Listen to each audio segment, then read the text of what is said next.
Assalamualaikum warahmatullahi wabarakatuh. Kembali lagi bersama Munir Airi. Ngobrol bersama Munir dan Airi. Kali ini kita kedatangan tamu yaitu Kak Aryon. Kak Aryon ini salah satu panutan di bidang usaha lah kalau kita zaman kuliah dulu ya lah. Kemudian Kak Aryon ini sekarang jadi ketua TDA ya Kak ya? Iya, komunitas pengusaha TDA. Nah, apa itu Kak, TDA Kak? Kalau TDA itu komunitas pengusaha tangan di atas sih namanya. Tapi pada dasarnya hampir sama dengan komunitas lain, bedanya kalau TDA itu independen. Jadi tidak ada terikat sama pemerintah atau instansi manapun, nggak ada.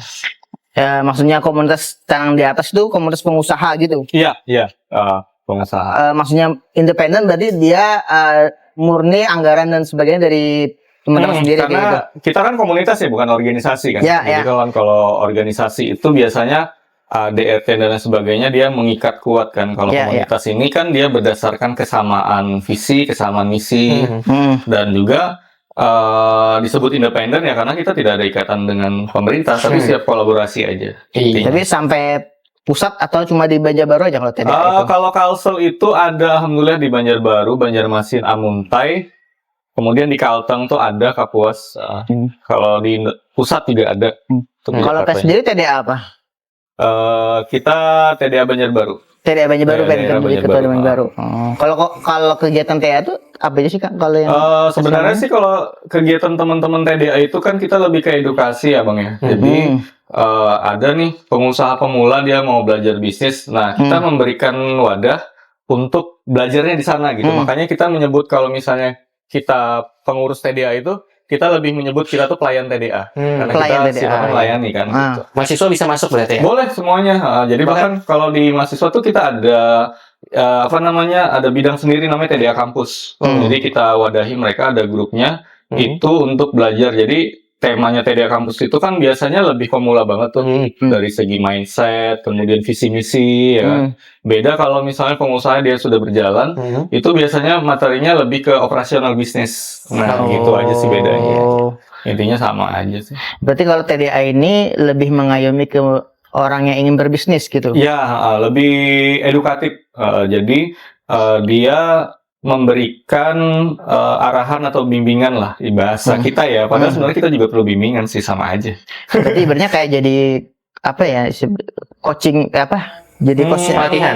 Lebih ke mentoring. Ya mentor ya, jadi mentor gitu, mentor bisnis gitu. Ya, mentor. Tapi Kak kalau dari namanya sendiri kan Ulen melihat TDA ini kan tangan di atas. Iya. Awalnya itu beranggapan TDA ini adalah organisasi komunitas sosial ya, berbagi kan tangan di atas. Betul.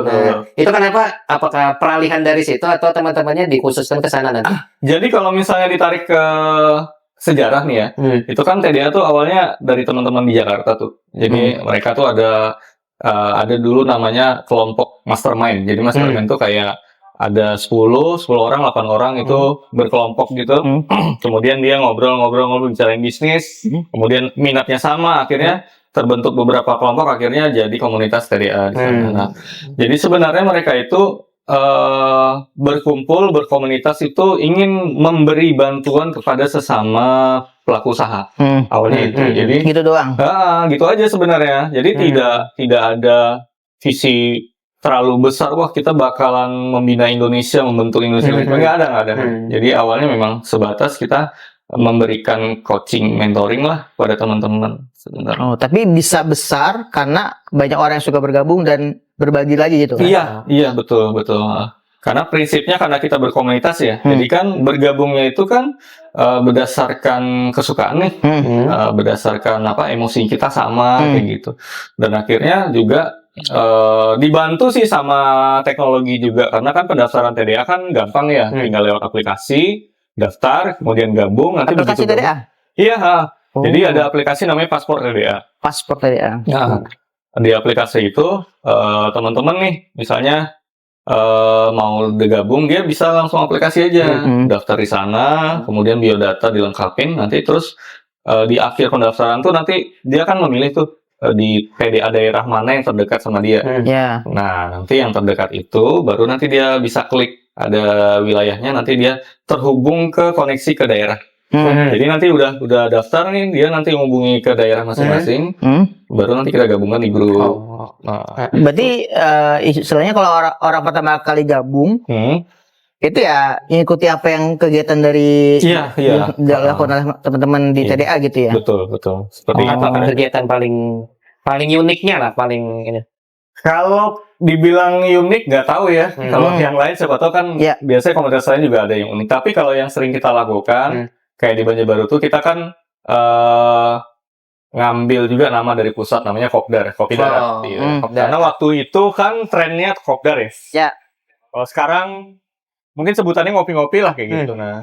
Jadi di Kopdar itu kita biasanya ngobrol takso itu dengan narasumber yang pelaku usaha juga, tergantung dari bidangnya apa. Gitu. Nah selain itu juga kalau di TDA Banjarbaru kita juga ada program salah satunya kayak mentoring, tapi memang tidak kita formalkan dalam bentuk program kerja. Jadi biasanya ada pengusaha baru nih, nah kita dari pengurus datang ke dia. Itu kita lihat bisnisnya, kemudian kita coba bedah sedikit-sedikit permasalahannya apa. Nah, termasuk yang kasus yang terbaru itu yang kemarin, yang apa namanya, Instagramnya dihack, ya kan? Salah satu kafe di member TDA juga, Instagramnya dihack. Itu kita langsung beberapa pengurus datang sana, langsung kita bedah. Kasusnya kenapa kok jadi bisa dihack? Oh ternyata dia kena phishing. Dia ngeklik, ada DM masuk, dianggap dari Meta, centang biru lagi kan? Itu tuh sering tuh. Iya, dia nawarin bintang biru gitu, centang biru, ya betul. Nah akhirnya dia terpancing, dia klik tuh phishing, habis klik itu dia, ya mungkin dia nggak sadar ya kena hack lah. Karena kan dia macam-macam sih modus orang sekarang gitu. Jadi kita pas pelajari, wah ngeri juga ya saya bilangnya. Artinya ngeklik aja udah bisa langsung kena phishing, mirroring dia. Jadi dia tuh nggak ada masukin kode apapun di dalam HP-nya. Cuma karena mungkin diduplikat kan aplikasinya sama si hacker. Jadi begitu kode itu dikirim ke WA dia, si hackernya udah bisa nonton juga, gitu. Oh kodenya ini langsung dia masuk di akun phishing ya. Iya, kalau bicara soal bisnis nih Kak, kan TDA ini kan komunitas bisnis seperti itu kan, orang-orang yang berkecimpung di bisnis. Kalau bisnis Pian itu sendiri apa sih Kak? Ya kalau saya sih sebenarnya nggak besar-besar banget ya. Tapi kan ada bisnis. Jadi kalau saya jualannya awalnya dulu dari awal itu dari kuliah itu jualannya kebab. Ya. Dari awal tuh ya kebab itu? Dari 2010 lah, dari waktu kuliah jualan gerobakan 2010 di Martapura waktu itu. Ini kebab yang crispy skripsi itu? Iya, yang Al-Fatih lah. Nah, habis itu pindah ke Playhari 2011, berjalan sampai hari ini alhamdulillah ada di Playhari. Nah, kemudian kalau di Banjarbaru itu saya jualan juga, bikin resto kayak kafe gitu kecil, namanya Al-Fatih juga. Terus kita juga jualan air amanah, air galon. Ya, jadi ngantar-ngantar ke rumah pelanggan gitu langsung kayak user.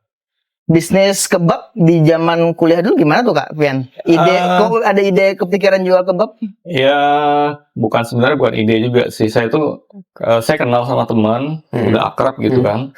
Terus di Banjarbaru? Di Banjarbaru, ya. Dia itu malah kuliahnya di Banjarmasin. Oh gitu. Terus dia jualan di Banjarbaru gerobakan kebab juga 2010, 2009 malahan. Yang franchise itu bukan? Bukan franchise, dia kayaknya merek sendiri. Saya nggak paham juga. Habis itu pas dia jualan, saya ingat banget tahun baru 31 Desember pas malam tahun baru. Saya tempat jualan dia di Bundaran Simpang 4 Banjarbaru. Oh, istilahnya silaturahim. Iya. Memang pengen. Dia ngundang, ayo sini bang, kita jualan ya. Terus saya lihat jualannya, rame ya saya bilangnya. Karena memang di situ kan pusatnya orang mau jalan-jalan kan. Ini di Simpang 4 maksudnya? Iya, Simpang 4 Banjarbaru di bundaran ya. Iya. Nah, dia jualan gerobakan di sana. Saya lihat, oh rame, keren juga saya bilang gitu. Akhirnya saya ngobrol sama dia, kalau mau buka gimana? Ya akhirnya singkat cerita, saya dibantu dia buat jualan kebab gitu. Diajarinnya ya? Iya, diajarin. Mulai nol itu? Peralatannya bang, ini peralatannya ambil di sini nih, bahan bakunya di sini gitu kan. Habis itu gerobaknya dia bantu bikinin gitu. Jadi dia dapat profitnya, dia bantuin saya waktu itu. Dengan modal berapa tuh Kak awal-awal Pian bikin? Ya, saya minjam juga sih duitnya, ada teman saya pinjam. Kayaknya habis modal 5 jutaan lebih waktu itu. Di awal. Buat itu gerobak. Lumayan besar 5 juta di zaman itu ya? Besar banget. Besar banget. Itu mahasiswa nggak ya Mas ya? Masih kuliah sih. Masih kuliah. Jadi karena kebetulan kalau jualan kebab itu kan sore ya bang ya. Gitu. Kuliah kan kita pagi ya. Dan saya relatif kuliah itu sudah sedikit karena udah di tahun kelima. Jadi lebih santai sebenarnya. Jadi sore itu jualan saya udah ya alhamdulillah bisa gitu ya. Malam tutup. Justru berarti ide awalnya itu karena melihat teman jualan ya. Iya. Oh, habis itu kepikiran juga pengen coba dan buka di Martapura habis itu. Waktu itu dapat tempat di minimarket Alkatri Martapura. Gitu. Oh. Jadi nebeng di depan minimarket, kita gerobak sewa. Kemudian kita tanya sewanya berapa, udah oke, dia langsung udah itu aja. Langsung rame itu. Enggak juga sih, bulan pertama sih biasa aja, bulan kedua memang rame. Karena kan sesuatu yang baru tuh biasanya memang Hype. viral ya. Waktu itu belum ada zaman viral sih, tapi trennya udah dapat lagi. Ya orang hype lah. Iya, hype. Penasaran. Mau Itu beli. sudah ada yang kebab yang franchise dulu atau belum sih? Ada satu sih yang sudah ada itu Baba Raffi. itu. Sudah ada. Walaupun saya nggak pantau juga lokasi jualan di mana, tapi sudah ada dia. Itu sudah punya pakai branding buat kebab crispy. Enggak, waktu itu apa ya? Kebabku gitu apa ya? Saya juga lupa mereknya apa. Itu di awal ya berarti? Bukan Alfati juga. Bukan, merek dia, merek teman saya itu. Oh, berarti ibaratnya pen ikut. Oh, ngikut Ngikut berarti. dia, kayak franchise tapi franchise. modalnya saya, Iya, yang iya, jualin saya gitu. Jadi kayaknya dia punya dapat benefit dari branding dia kan, angkat gitu. Sampai sekarang masih itu dianya, beliaunya. Enggak lagi. 2011 itu udah nggak jualan lagi Setelah dia. itu Setelah gimana itu tuh? malah saya yang jualan. Pindah pelahari apa segala. Iya karena nggak lama kan saya nikah. Kebetulan istri itu sudah kerja di Pelihari ya saya pindah ke Pelihari. Bisnis juga diangkut berarti. Termasuk di Martapura itu saya angkut karena akhirnya setelah 6 bulan atau 9 bulan itu sepi tuh penjualan. Karena udah penjualan sepi ya saya pikir udahlah saya tarik aja semua aset pindah ke Pelihari. Tapi itu pun di Pelihari nggak langsung jualan juga. Saya ngeliat juga karena waktu itu agak skeptis karena apa laku ya jualan kebab di Pelihari ya gitu. Iya, terus ternyata Ya, akhirnya ya kita mulai edukasi marketing lah bahasanya. Jadi di sana kita coba jualan kebab ini dia. Akhirnya kita rintis lagi 2011-an itu. Hype-nya itu di 2014. Jadi perlu waktu sekitar 2 tahun untuk sampai rame banget lah gitu. Tapi pian sendiri ya kayak yang jualan itu masih itu. Waktu itu Di saya Pelihari. sendiri ya. Di 2014 sendirian sudah ada malam-malam karyawan. itu. Iya. Oh. So, istri berarti tinggal. Istri kalau Kan ikut juga. Ikut juga. Wih, Kan luar biasa. kita juga ya Berdua berarti ya? Udah berdua. Jadi Itu kalau- berarti ngerintis dari satu kebab, dua kebab di awal kayak gitu. Iya. Berarti nggak langsung besar berarti kayak. Enggak dong, kita kan gerobakan, dari Iya, kecil iya. dulu kan. Ya. Kan dan memang kalau bisnis kuliner itu kan Bang ya, dia kan salah satu ciri khasnya pertama modalnya agak lebih kecil kayak gitu. Yang kedua, dia cash flow-nya lebih lancar dan kencang. Bahkan kalau misalnya kita tahu produk kita itu nggak laku tuh enak ngetahuinya ya berarti nggak laku aja kayak gitu. Gitu.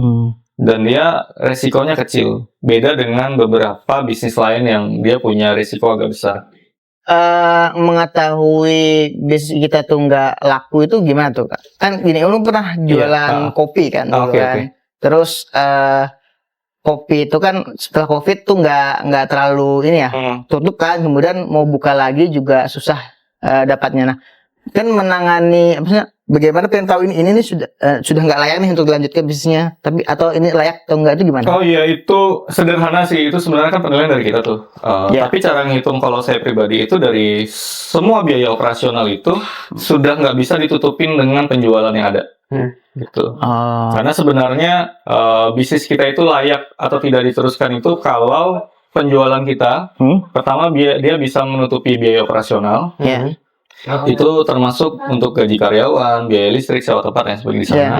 Terus ada gaji buat manajemen. Manajemen kan kita sebagai owner. Jadi ada gajinya di situ. Harus disisihkan Iya, harus berarti. disisihkan. Berarti dipisah ya? Iya dong. Jadi harus dihitung misalnya kita mau gaji berapa tuh dari usaha kita, misalnya 700.000, 1 juta gitu. Jadi kalau misalnya sudah nggak dapat di angka itu, ya pilihan di tangan kita. Kita mau kita teruskan dengan strategi yang berbeda atau kita cabut, cari lokasi baru. Karena bisnis gerobakan itu memang dia kayak strategi bola basket itu apa? Hit and run. Jadi dia pukul lari. Jadi memang satu tempat kita jualan sampai dia dapat titik rame, begitu nanti dia turun sampai pada titik di mana udah nggak bisa lagi nih, nggak balance lagi keuangannya, udah pindah aja. Oh, oke. Berarti kan selama 2 tahun tuh di Pelahari. Iya, Itu titiknya pindah-pindah juga. Atau ada yang titiknya pindah, ada yang penjualannya bagus karena memang nutup aja gitu. mengedukasi masyarakatnya gimana kan waktu itu? Kan orang ibaratnya nggak tahu lah kebab itu apa, Iya. apalagi di Pelahari kan waktu itu. Ya memang nggak muluk-muluk juga ya dulu, gimana ya, cuma Apa main medsos juga pasang, gitu? enggak juga ya? pakai spanduk aja, spanduk gitu, tulisan kebab gitu. Jadi orang ya bahasanya tuh dari mulut ke mulut gitu, dari cerita ke cerita Cerita ke gitu. cerita. Nah, di situ ada jualan kebab gitu. Apalagi Pelahari kan Belum nggak ada jualan waktu kan. itu. Oh. Jadi Salah satunya berarti. waktu itu. Hmm. Jadi resiko orang yang mengawal itu kan memang dia berat di awal tuh, Ya. ya kan, karena harus mengedukasi marketnya. Begitu marketnya udah booming, nah itu baru lahir tuh kebab-kebab yang lain. Baru ikut ya. Sampai sekarang berapa cabang udah? Kalau sekarang di Pelahari ada 2 sih. Di Jadi Banjarbaru? sistemnya nggak pakai gerobak lagi, biasa pakai kita outlet aja. Kayak kedai gitu kan. Jadi sewa toko kecil, kita jualan di sana. Itu 2. Kalau Banjarbaru relatif nggak ada sih, karena kan kita udah buka kafe, jadi udah beda segmentasi gitu, beda brand. Tapi tetap juga. ada kebabnya. Ada kebabnya. Jadi Cuma kita bukan gabungin, main course gitu ya. kalau yang ini kita gabungin konsep kebab and coffee. Karena kita waktu itu kebutuhan saya adalah perlu tempat untuk buat nongkrong dan diskusi sama teman-teman. Daripada saya pakai kafe orang lain kan, Iya. saya bikin aja kafe sendiri. Iya. Jadi Iya betul. ngobrol di sana kayak gitu. Dan sekarang kafe itu jadi sekretariat di TDA. Dia Banjarbaru ya. Teman-teman kalau mau ngobrol, ngumpul, bingung di mana, udah di situ. Situ. Iya betul juga. Ini menarik bisnis plan nih Kak. Jadi awal kan dari ikut teman, Iya. ya kan? Kemudian bikin sendiri ketika sudah nikah di Pelahari. Nah, terus kepikiran apa namanya? Ide kebab crispy itu waktu kapan?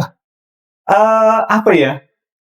Itu sebenarnya proses ketika melakukan pencarian keunikan produk.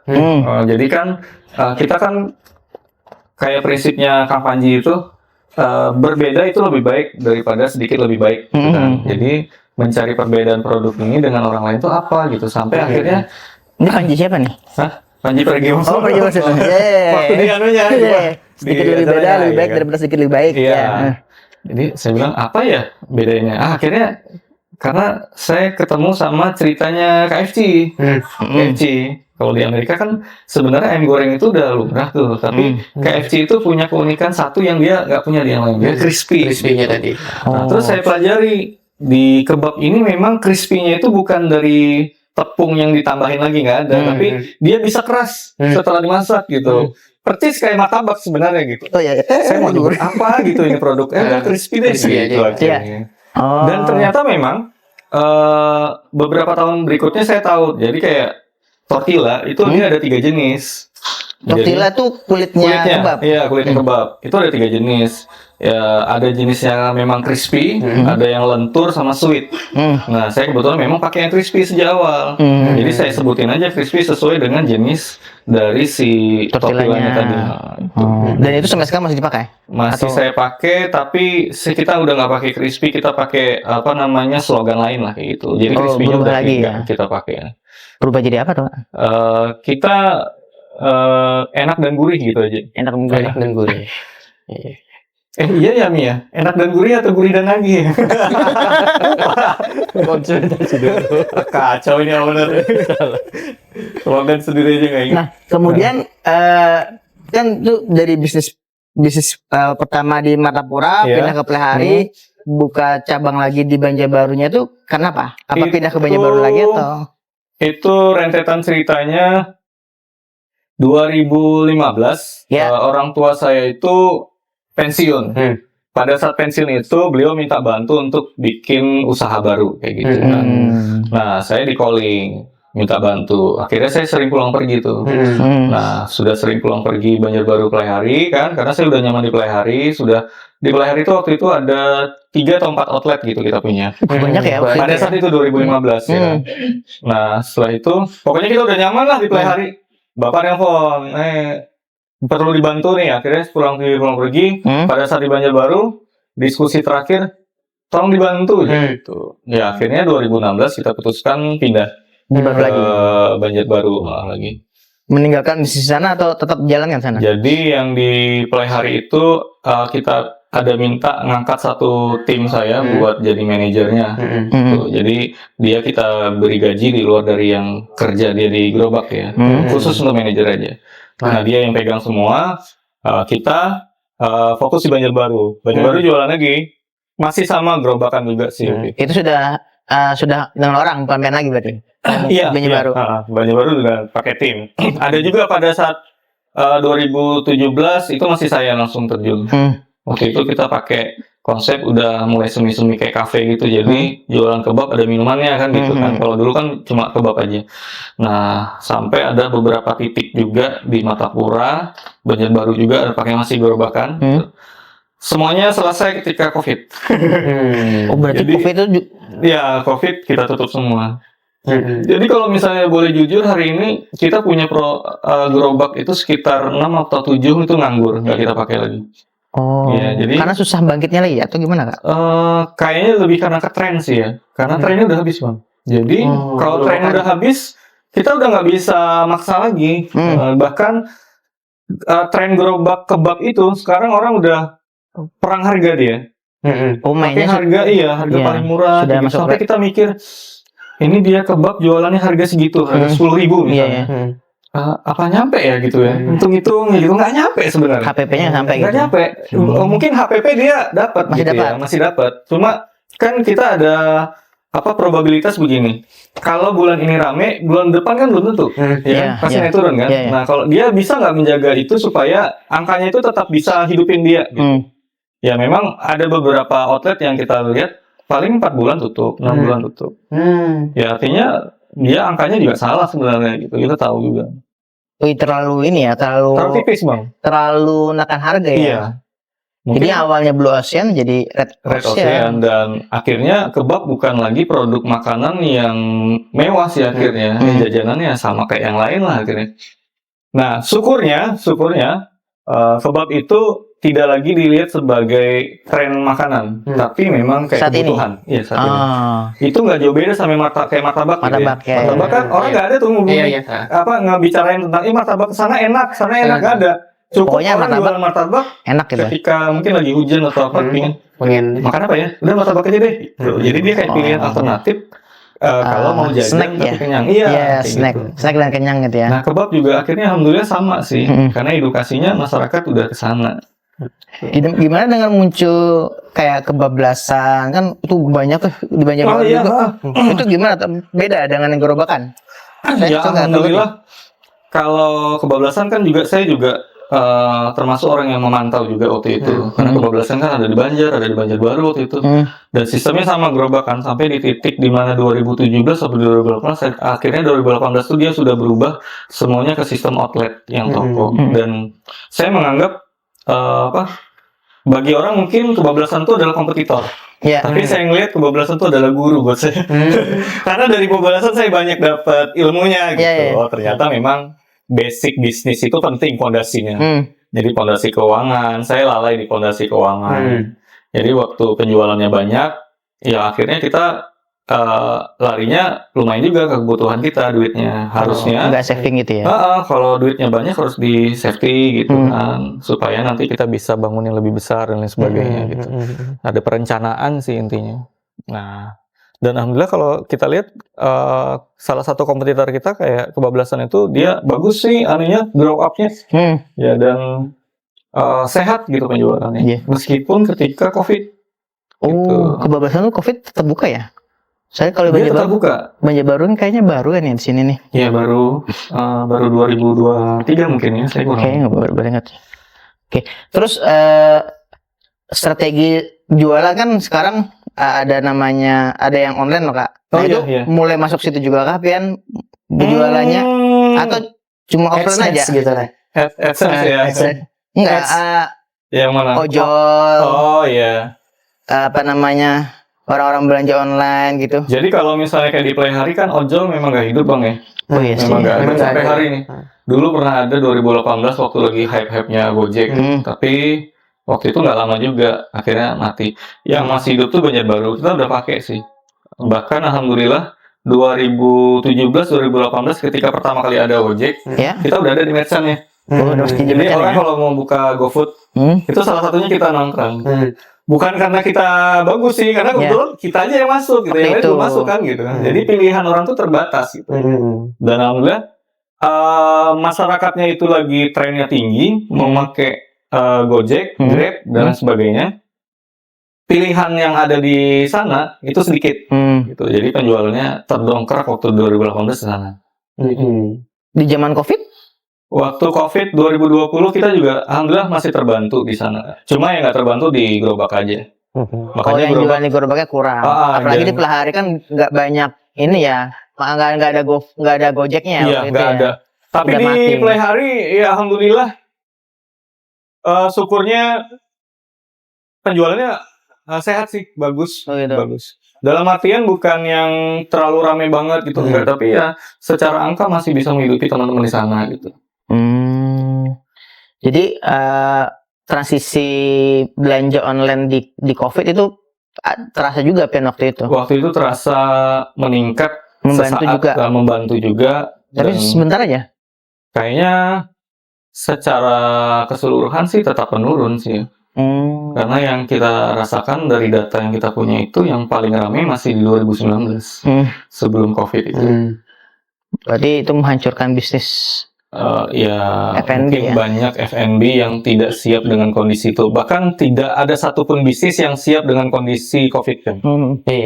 Bahkan kayak farmasi walaupun kata orang banyak mengambil keuntungan di sana gitu kan.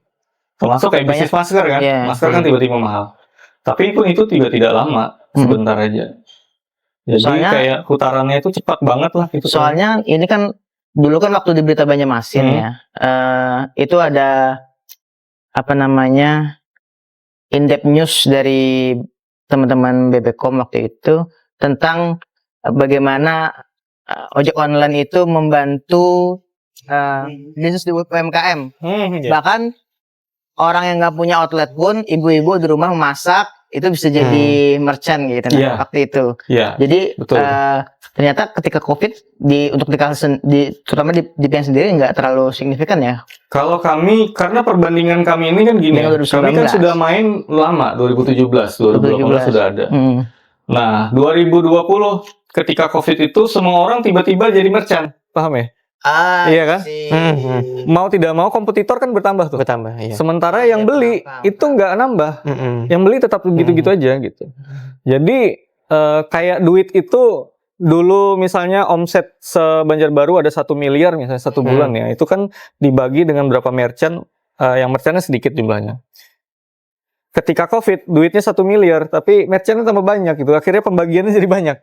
Jadi sebenarnya iya, karena kami kan udah mainnya udah sejak lama, 2 tahun, 3 tahun sebelumnya udah ada. Tapi cukup membantu waktu itu ya? Waktu itu cukup membantu. Karena kita lihat juga kafe-kafe gede kan pada tutup tuh ya? Ya. Ketika COVID ya? Ya. Karena kami ini ibaratnya gerobakan ya? Tetap jualan pun alhamdulillah nggak diusir waktu itu sama Satpol PP dan kalau ada memang beberapa titik yang harus tutup. PPKM ya? Iya PPKM kan, tapi ada titik yang bisa buka, udah buka aja. Soalnya gimana kita mau gaji karyawan kan waktu itu kalau misalnya nggak buka.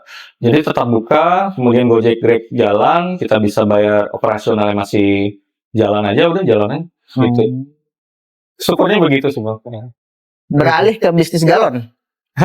Itu gimana? Itu shifting bisnis sebenarnya. Jadi waktu penjualan kebab turun, saya nyari bisnis apa gitu yang tetap berjalan, penjualannya tetap tetap lancar lah kayak gitu ya. Rata-ratanya tetap nggak terlalu jauh jeblok. Waktu saya survei itu air galon. Air galon yang ngirimnya langsung ke end user. Tuh. Nah waktu itu dapatlah produk Amanah sih ceritanya. Ini nggak ngiklan Amanah ya? Nggak apa-apa, sebut aja. Jadi dapatlah air galon Amanah itu.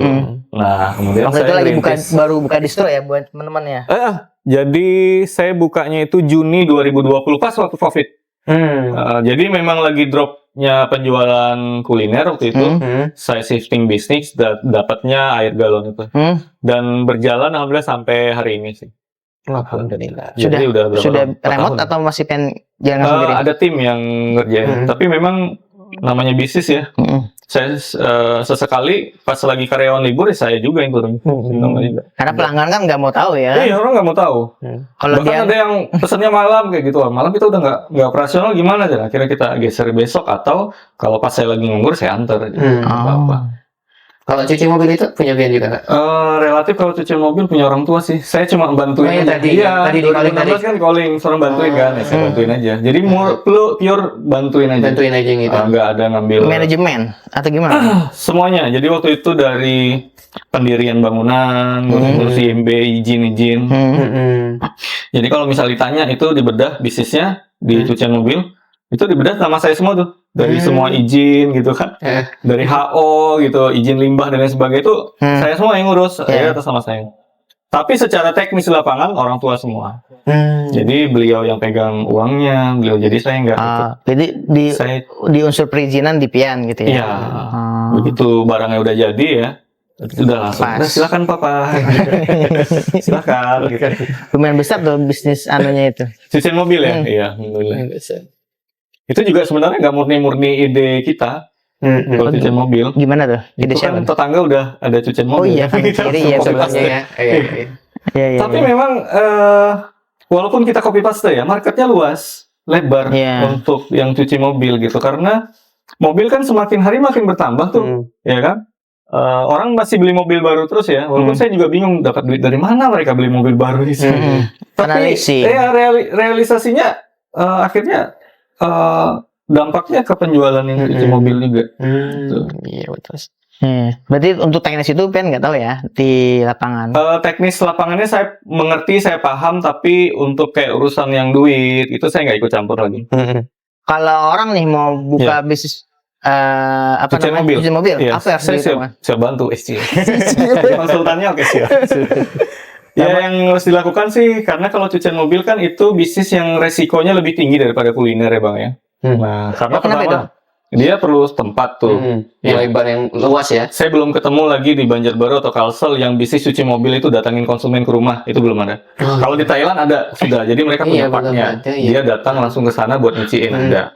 Tapi di Kalsel ada. Ya ada pakai mobil kan? Pakai mobil. Ya, modalnya gede lagi daripada yang di lokasi. Iya. Kan? Nah, dan secara prinsip dia pakai airnya di sana itu bayar dan callingnya kayaknya nggak terlalu banyak dulu. Enggak, ulun nggak tahu waktu itu di Jalan Trikora ngelihat ada mobil pickup bawa galon, bawa tandon, ada tulisannya cuci mobil datang gitu. Tapi nggak pernah manggil sih, cuma pernah lihat aja gitu. Cuma memang lebih besar ya kayak gitu. Sementara ini kita lihat kalau yang begitu modalnya lebih kecil sebenarnya, tapi tren untuk orang memanggil itu masih rendah.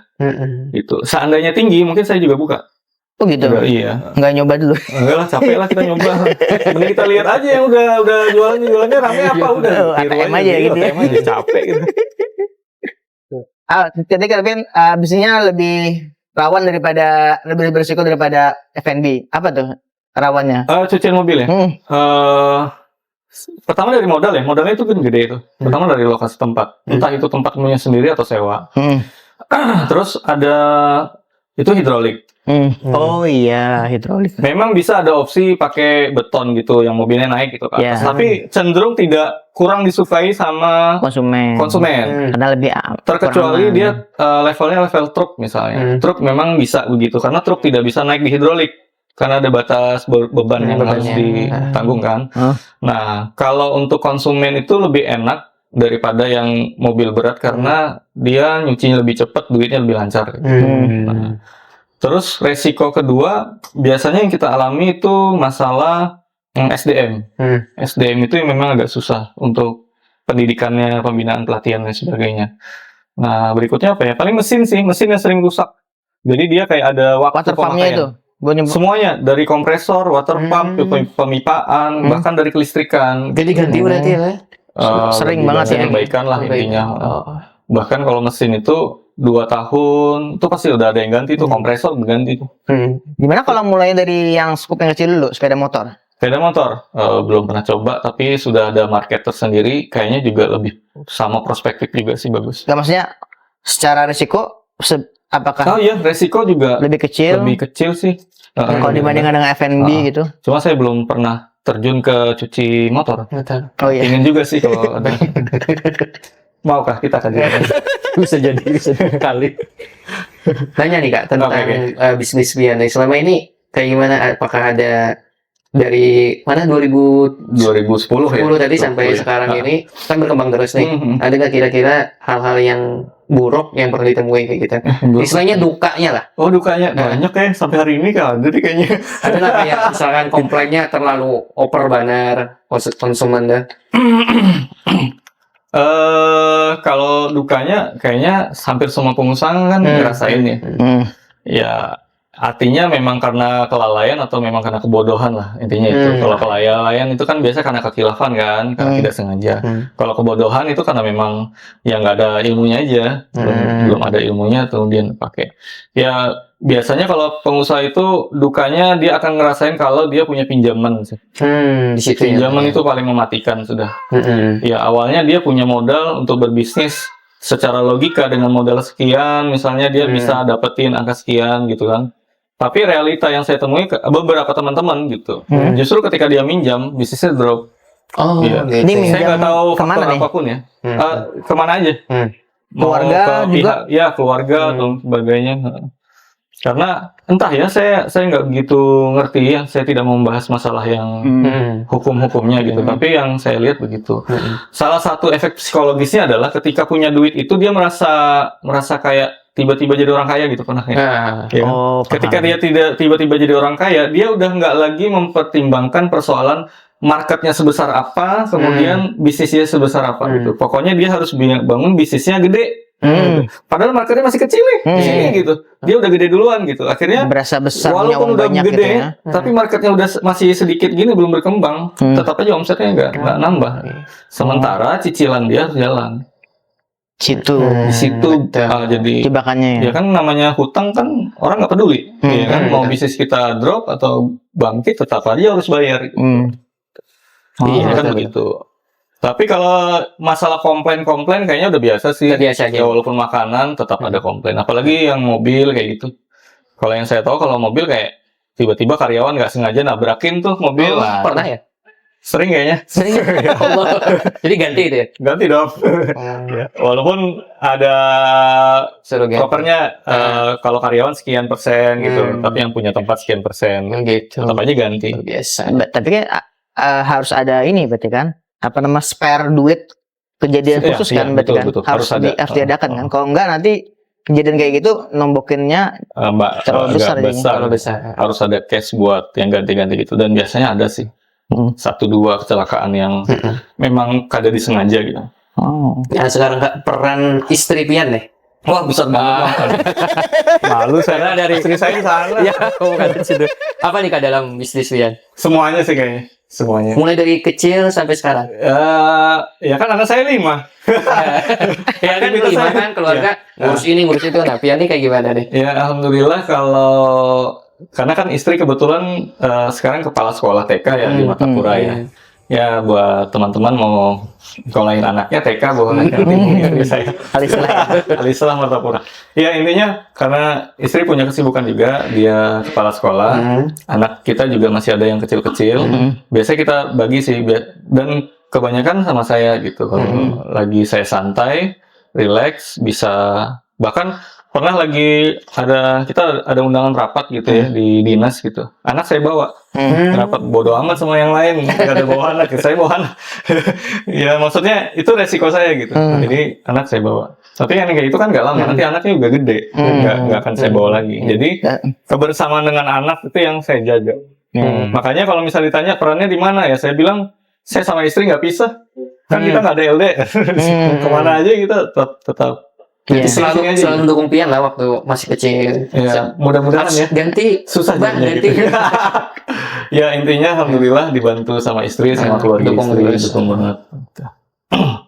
Dan karena kita aktivitas karena anak 5 kan, jadi lebih banyak waktu itu terpakai untuk keluarga. Gitu. Iya betul. Jadi mungkin orang banyak teman-teman bilang Arion nih jalan-jalan terus gitu ya. Nanti ke sungai, nanti ke gunung gitu. Emang iya kok nggak pernah Iya. ngikut di sana. Jalan-jalan gitu. Soalnya nggak mau khusus banget. Kalau Dan lihat aktif ini status mana? saya, Facebook? di WA Di sering. WA sih, lebih ke WA aja. Oh, belum jarang buka Instagram, status sih soalnya. Kok jalan-jalan terus? Iya, terus katanya? terus.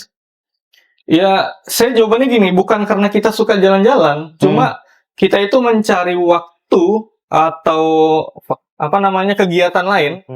Sekira anak ini nggak main HP. Iya. Sebenarnya itu aja. Jadi supaya dia nggak main HP ya bawanya ke alam, Salah. ke sungai, ke gunung biasanya atau Iya. berenang kayak Iya. gitu kan. Senang Apalagi kalau anak-anak itu dia belum merasa bermain kalau dia tidak nyemplung di dalam air gitu kan. Teman-teman nih misalnya ke taman kayak gitu. Tamannya nggak ada apa-apa, nggak ada ayunan, nggak ada joget-joget, itu yakin bete dia di situ. Iya. capek kan Iya, dia. ngapain Bi kita kesini Bi gitu. Apalagi cuma lihat Itu pemandangan taman tuh aja. bunganya bagus itu dia nggak peduli kan kayak gitu. Harus ada wahana ya. Iya, harus ada Entah sarana itu permainan kan, perosotan, kalau anak-anak gitu. ayunan, betul betul. Itu yang membuat akhirnya kalau weekend saya jalan gitu. Bukan karena banyak duit, karena memang harus jalan supaya anak-anak ini nggak terlalu banyak tersita waktu di ketergantungan. HP. Itu yang membuat ada playground. Oh iya, kita akhirnya ada bisnis playground. Oh, ada. Iya, Oh, punya ada. istri, iya di Playhari juga. Oh. Jadi baru 3 bulan ini istri merintis bisnis playground. Ya alhamdulillah kalau playground bagus ya Mi ya, lumayan lah ya. Karena playground itu kan dia tidak ada pengeluaran harian yang kayak kita kalau jualan makanan kan sayur Iya, habis, betul. ini nggak ada habis. Ada Pokoknya modal modalnya kerja gede di ya. awal, habis itu Paling listrik ya sama udah. tenaga Iya, kerja. paling betul, listrik betul. sama karyawan. Gitu. Jadi relatif lebih safety aman. Itu bentuknya yang penyewaan apa yang anak main 10.000 sepuasnya. 10.000 10.000 sepuasnya. Harga kita 10.000 yang di Playhari. Dan itu area yang kita gunakan itu 6 kali 6 meter perkiraan. Dan itu bisa, alhamdulillah bisa cukup lah. Kalau dia main sepeda-sepedaan itu sudah bisa. Oh, itu bisa menarik juga tuh suka. Saya udah desak juga istri ini kepala sekolah harusnya punya bisnis yang berkaitan dengan pendidikannya, dunia anak-anak kerjanya. itu, entah jualan buku, entah ini, entah akhirnya dapat waktu itu playground. Nah, itu. Kenapa bukannya di Playhari? Kenapa nggak di Banjarbaru? Karena kita ada toko itu jualan kebab dulu. Habis itu karena COVID nggak jualan lagi, kosong, cuma jadi gudang aja. Nah kita memanfaatkan kekosongan ada. itu supaya dia bisa produktif. Sederhananya begitu. Ya berarti kalau bisnis playground itu tenaga kerja, listrik sama sewa. Tempat sudah nggak sewa lagi ya, sudah punya sendiri soalnya. Iya. Dan apa namanya, kita tuh beliin mainan anak-anak tuh sekarang ini ya, ketika ada playground itu udah nggak sayang lagi. Maksudnya kan dulu Kalau mungkin nggak punya pakai, anak ya, Ria. Itu ada mainan, beli kan sayang tuh, Iya. gimana. Tapi kalau sekarang ya udah beli aja. beli aja. Kadang Karena udah begitu bosan. dia sudah bosan, kita langsung oper ke playground gitu. Oh, iya. Jadi nggak sia-sia gitu. Iya. Sekalian nambah mainan di playground. Karena memang kadang-kadang itu seminggu ada gitu yang rusak gitu. Itu yang kecil-kecil aja yang rusak gitu kan. Dan itu nggak bisa dipakai kan. Iya, apalagi Ya udah. namanya mainan dipakai Bersama. anak-anak orang banyak, Iya. pasti ya rusak. Paling ya, yang agak rutin ya. Jadi harus update di mainan juga sih akhirnya. Oh gitu. Dan itu sudah berjalan lancar sampai sekarang. Ya alhamdulillah selama 3 bulan ini sudah berjalan dan kita lihat sejak bulan pertama sampai ini kan terus bertumbuh ya. Rutinitas kedatangan anak-anak itu juga sudah meningkat gitu. Walaupun kita belum pakai jasa endorse, nggak ngiklan gitu kan. Pokoknya natural sih gitu. Dan tidak ada persaingan di sana ya. Oh, ada Banyak aja persaingan ya? ada banyak. Tapi kita kita kan sudah menemukan titik keunikan produk kita kan. Apa itu Kak? Apa ya kalau dibilang kita itu 10.000 main sepuasnya tuh. Iya. Kalau di luaran mungkin Bang Eri 15 menit. pernah ketemu ada mainan yang gambar ya? Gambar Itu berapa ya. biayanya? 10.000, 15.000. 15.000-an. Nah, Kalau kita di Banjarbaru playground 15.000. nyediain itu, tapi juga. pakai warnaan biasa aja. Dan Kasih itu warna. gratis, sudah masuk di cover 10.000 itu. Oh, enak tuh ya. Ini mau Itu nambah lagi dikit kolam aja. renang nanti. Kolam renang, kolam ikan. Iya, mancing. Mancing-mancing Di depan itu. Sudah ada tempatnya. Dan itu 10.000 aja sekali Enggak main. udah, ya nggak tahu nanti kalau yang mancing nggak tahu. Belum, itu masih dihitung-hitung. Dan itu orang tua jadinya apa ya? Iya. Kita sebagai orang tua aja, begitu kita anak-anak kita main sekali gambar 15.000, Iya. nanti memancing Nah, 15.000, main kalau pasir langsung 15.000. Kalau sepaket gitu pasti seneng. Yang gini Karena- odo-odo aja Kak.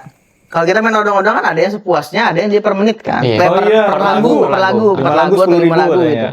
Kalau yang bisa sepuasnya tuh sudah seneng kita kan anak-anak main sepuasnya kayak gitu. Padahal cuma Unik sih. muter-muter situ aja ya. Iya. Nanti lama-lama dia bosan sendiri padahal sebenarnya kan. Malah saya ide juga, enak juga kalau remote control. Tahu ya remote control, Iya. mobil remote control Iya, kan mobil saya remote tambah control. tuh karena ada areanya gitu. Cuma hitung-hitung modalnya nanti kalau sudah Mulai besar. hype nih udah besar bisa ditambah. Jadi punya Karena ini ya. ternyata bisnis hiburan itu lumayan cuan juga. Kita baru-baru betul. ngerasain lah kayak gitu. Hmm. Nah itu bisnis istri tuh, makanya saya nggak klaim itu bisnis saya. Tapi kan enggak ya. Ya kan kalau harta suami ada harta istri, harta istri ada istri kan. Saya nggak paham gitu. Saya nggak ikutan terlalu beresiko ya. Berarti untuk bisnis sejauh ini dua itu kan berarti kebab sama Iya, gue sama air galon. air galon itu. Ada yang mau nambah lagi kan nanti? Nambah ada sih rencana. Ya, insya Allah ada beberapa. Masih belum mau disebutkan. Iya, belum dong. Rahasia Jangan ya. disebutin. Karena biasanya bisnis yang disebutin, apalagi kemana-mana itu nggak jalan biasanya. Kenapa gitu itu? ya? Entah, Apa nggak itu? tahu. Apa itu? Kita tes ya coba. Oh gitu. Masa Kalau yang gitu ya? diomongin Biasanya gitu. Ada rencana nih mau liburan kemana gitu. Diomongin aja nih kayak gini. Nah, itu nggak jadi biasanya. Nanti nggak usah lah. Nanti kalau udah pergi berangkat baru kita cerita. baru Kita cerita. kemarin ke sana gitu kan. kalau bisa seperti itu ya. Jadi kalau masih direncanain nggak usah diceritain. Untuk yang cafe pian yang di Banjarbaru itu, apa aja yang dijual situ kan? Kita jual pertama kan kita gabungin dua konsep ya antara kebab sama kopi dan itu kalau di Kalimantan Selatan masih relatif belum ada langka dan kita yang pertama. Nah kalau di Jawa udah banyak sih jadi kita mau gabungin orang ngafe itu makanannya tidak lagi snack-snack biasa tapi ada kebabnya. Walaupun Jadi- kita nggak naif juga kita juga ada produk lain kebab kentang, ada kentang goreng, ada macam-macam lah kayak gitu Yeah. buat selingannya kan. Itu. Dan itu berjalan juga setahun sih hitungannya. Tapi kemarin kita habis buka sempat tutup karena merugi kita tutup tuh. Nah, baru mulai jalan lagi Januari kemarin. Tuh. Merugi itu maksudnya dengan hal apa ini? Ya kemarin kita Kurang. udah mulai bulan April 2024. April, Mei, Juni, Juli, Agustus saya tutup. Beri 5 bulan aja. Rugi karena memang penjualan sama operasional nggak nutup. Oh, Iya. Dan saya udah nggak bisa mempertahankan lagi. Udah tutup dulu deh. Tutup Gitu. dulu. Jadi tempatnya nganggur tuh. Sampai Januari saya buka lagi. Jadi Desember itu udah saya rapikan lagi apa yang perlu dirapiin. Ternyata apa? Yang perlu disampaikan Pak? Ternyata. Ternyata ya mau orang pengalaman bisnis tetap aja bisa tutup jualannya. Oh. Ya intinya kalau memang marketnya kita nggak dapet gitu, nggak usah dipaksa tutup aja. Tapi nanti diperbaiki di berikutnya gitu. Terus sampai pengen memutuskan kembali lagi tuh berarti karena pengen ini tetap jalan gitu atau Iya, gimana? pengen tetap jalan karena saya yakin marketnya itu dapat sebenarnya. Cuma karena saya itu belum cerdas untuk memanfaatkan peluang-peluang yang ada sih. Gitu. Jadi kan kalau bisnis kopi itu kan yang kita lihat sekarang ya, bisnis kopi itu kan bisnis orang jual suasana ya. Karena kalau jual kopinya aja mungkin dia bisa murah. Tapi kalau jual suasana dia bisa marginnya agak lebih tinggi. Nah, untuk menciptakan suasana itu saya kemarin belum dapat. Misalnya ruangan saya luasnya sekian, ternyata saya tidak ada punya AC. Pendingin itu nggak ada sama sekali bang, atau ada satu waktu itu, Kipas. tapi nggak cukup AC. untuk semuanya AC-nya. Nah, akhirnya saya tambah AC-nya. Kemudian juga untuk apa namanya visualisasi menu. Kalau dulu kan cuma pakai tulisan tuh, sekarang saya visualisasi. Jadi pelanggan tuh lebih enak. Mau Terbayang. terbayang, iya betul. Berarti itu mempengaruhi Itu tuh mengaruhi ya? untuk pelanggan tuh memutuskan dia mau beli atau enggak. Gitu. Berarti kalau bisnis kopi itu bisnis suasana. Hitungannya. Dia menjual lokasi intinya. Jadi dia menjual lokasi, entah lokasinya karena suasananya nyaman atau lokasinya dekat dengan tempat yang dia mau tuju kayak gitu. Terus gimana tuh kalau misalnya ada orang cuma pesan kopi tanpa kebab, Oh ya nggak apa-apa. terus dia Dia ngetik gitu ya. ngetik sampai berjam-jam gitu. Nah, Hampir Menggunakan dulu wifi. pernah ketemu. Biasanya ada toy tuh dulu. Toy siapa? Toy ada nggak toy? Atoy. Ya toy.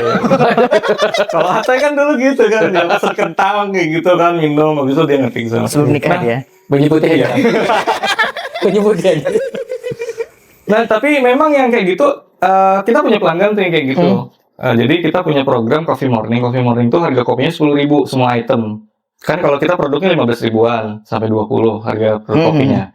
Nah, kita punya program jam 8 sampai jam 10 itu 10.000. 8 Yang datang ke pagi. situ? Iya, jadi yang datang situ biasanya orang kantoran, sales atau apa yang dia mau ngantor dulu, mau Zoom gitu. Kita izinin karena memang 10.000 ya. market pagi itu kan langka ya, kan biasanya sore. Jadi kalau orang ada nongkrong di situ itu memancing yang lain tuh datang. Oh, rame nih gitu ya. Bagus nih Coffee Iya. Morning namanya. Dan itu 8 sampai 10 kan.